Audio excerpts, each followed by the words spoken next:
Shalom, selamat pagi saudaraku. Tuhan melatih kepercayaan kita kepada pribadi Allah, pribadi Bapa di surga, pribadi Elohim Yahweh, Allah dan Bapa Tuhan kita, Yesus Kristus.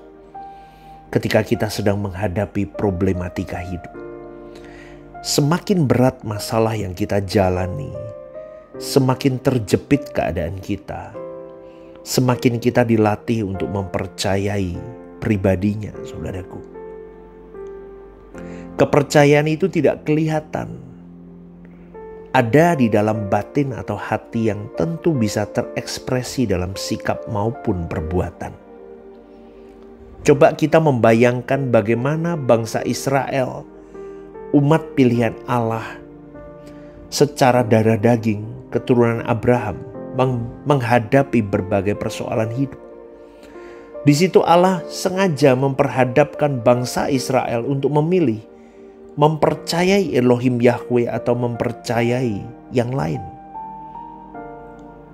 Dan kita melihat di dalam Alkitab, saudaraku, bagaimana Tuhan menyatakan kemuliaan dan pertolongannya kepada bangsa Israel ketika mereka menaruh percayanya kepadanya. Sama dengan kita juga diperhadapkan kepada masalah-masalah yang rumit, yang yang boleh saya katakan berat, saudaraku. Semakin rumit masalah itu, semakin itu mempertajam iman kita. Kita percaya kepada Tuhan bahwa Ia tidak pernah meninggalkan kita. Tuhan mengajar kita untuk mempercayai janjinya bahwa Dia menyertai kita. Janji Tuhan adalah janji yang murni, bagaikan perak yang teruji 7 kali dimurnikan dalam dapur peleburan di tanah. Engkau Tuhan yang akan menepatinya. Engkau akan menjaga kami senantiasa terhadap angkatan ini. Orang-orang fasik berjalan kemana-mana, sementara kebusukan muncul di antara anak-anak manusia. Kita pasti menghadapi banyak masalah, saudaraku. Karena kita ada di tengah-tengah orang-orang fasik yang dipakai kuasa gelap untuk menghancurkan, meremukkan, menyakiti, dan melukai kita. Tetapi di situ Tuhan mengajar kita untuk mempercayai janji Tuhan, bahwa Tuhan menyertai kita. Di mana-mana kita akan berhadapan dengan orang-orang fasik. Betul, kita akan bertemu dengan orang-orang fasik. Kalau dikatakan orang-orang fasik berjalan kemana-mana, sementara kebusukan muncul di antara anak-anak manusia. Artinya, kita berada di tengah manusia-manusia yang jahat, di tengah kebusukan manusia. Keadaan itulah yang pasti membuat kita tersakiti. Tetapi hendaknya kita bergantung kepada Tuhan, bersandar kepada Tuhan. Ini kalau dikhotbahin begini nih, dikomongin gampang, tapi dilakuin susah. Tapi pada pagi hari ini saya mau mengajak, saya berjuang, Anda berjuang, saudaraku. Bergantung kepada Tuhan saja, meskipun kita disakiti. Bersandar kepada Tuhan saja, meskipun kita dikhianati, dirusak nama baik kita. It's okay.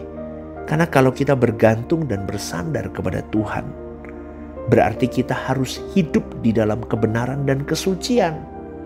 Itu syaratnya kita yang harus dipenuhi. Kita harus hidup di dalam kehidupan yang tidak boleh kotor, saudaraku. Kita harus di dalam kehidupan yang tidak bercacat dan tidak bercela. Kita akan menghadapi kenyataan di mana kita diperhadapkan kepada pilihan percaya Tuhan dengan hati yang teduh, dengan tenang, dan bersandar kepada Tuhan, atau kita menjadi galau, khawatir, cemas, gusar. Itu pilihan kita. Maka pada pagi hari ini, saudaraku, keteguhan hati kita itu menunjukkan kepercayaan kita kepada Allah yang hidup. Masalah kita bisa datang dari siapapun loh. Dari manapun bisa datang, saudaraku. Masalah kita bisa datang dari pasangan hidup. Bisa datang dari orang tua. Dari anak. Dari siapa lagi? Dari saudara jauh, saudara dekat. Dari pimpinan kita, dari bawahan kita. Dari teman-teman, sahabat, dan masih banyak lagi lainnya. Tetapi ingatlah bahwa kita memiliki Allah yang hidup yang akan membela kita. Sekali lagi saya ingatkan saudaraku, jangan membalas kejahatan dengan kejahatan. Amin. Ya, mari kita belajar tidak membela diri. Itu tidak mudah, tetapi di situ kita diperhadapkan orang-orang yang memusuhi kita dengan Tuhan. Maka perhadapkan mereka dengan Tuhan. Jangan mengharapkan kecelakaan orang yang menyakiti atau merugikan kita. Perhadapkan mereka dengan Tuhan. Kita diam, kita mengampuni dan kita mencari Tuhan. Kita mempersiapkan diri menghadapi kekekalan. Kita menyongsong kekekalan. Kita bersiap-siap berkemas-kemas memasuki hidup yang akan datang. Dan tidak terganggu dengan masalah-masalah hidup yang kita hadapi, saudaraku. Ini gak mudah, tapi berjuanglah. Kalau masalah itu datang dari pasangan hidup, wah itu berat memang. Banyak istri yang menghadapi masalah suami yang jahat, yang sewenang-wenang, belum lagi main tangan, KDRT. Tidak bisa dibayangkan betapa sakitnya hati wanita yang dulu dicintai. Kepadanya berjanji mencintai, tapi ternyata disakiti, dilukai, dipukul sembarangan. Tetapi kepada para istri seperti ini, saya mau mengajak pada pagi hari ini, kita pandang Tuhan. Ya, mari kita pandang Tuhan. Kita berkemas-kemas pulang ke surga. Karena dunia bukan rumah kita. Maka hadapilah dengan teduh. Amin, saudaraku. Hadapilah dengan tenang. Biarlah suamimu menghadap kepada Tuhan sendiri. Dia berurusan dengan Tuhan sendiri. Artinya apa? Bawalah dia untuk berhadapan dengan Tuhan. Dengan cara apa? Ampuni dia.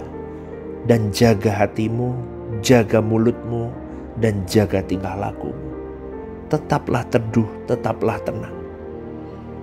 Kalau yang menyakiti kita adalah mertua, ipar, anak sendiri, orang tua, atau siapapun, anggota keluarga apapun, udah.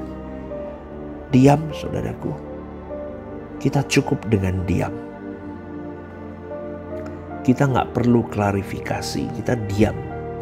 Jangan sedikit pun membela diri. Amin, saudaraku. Memang itu menyakitkan, seakan-akan kita tidak bisa membalas balik. Seakan-akan kita bodoh, lemah, dan tidak punya kemampuan untuk bertahan dan melawan balik. Tapi salah kalau kita punya pikiran seperti itu. Karena dengan diamnya kita, jangan pikir Tuhan tidak ada. Jangan berpikir Tuhan diam dengan diamnya kita. Kita yakini dia hidup, amin. Dia nyata, dia hadir. Tunggu Tuhan membela kita. Maka saudaraku, banyak masalah yang kita pasti akan lalui, kita akan hadapi. Tapi mari kita mau sungguh-sungguh mencari wajah Tuhan lebih lagi. Kita mencari perlindungan Tuhan lebih lagi. Kita berlindung di bawah kepak sayap Tuhan. Kau satu-satunya perlindunganku Tuhan. Kita berani berkata begitu. Aku gak mau goyah. Jadi masalah-masalah hidup yang kita lalui itu seperti tunggu pemanas yang meleburkan kita. Itu yang menguji kita, saudaraku. Dan permasalahan dapur masalah yang begitu panas itu membuktikan bahwa Allah Elohim Yahweh yang kita sembah itu adalah Allah yang hidup. Allah yang benar-benar ada bersama dengan kita. Maka pada pagi hari ini, berjalanlah dengan Tuhanmu, saudaraku. Ya, kau dan saya harus benar-benar berjuang sampai di titik aku benar-benar damai di dalam kepak sayap-Mu, Tuhan. Maka sekali lagi, selamat berjuang bersama dengan Tuhan. Ya, terus hidup kudus, hidup tidak bercacat dan bercela di hadapan Tuhan. Dan Tuhan memberkati.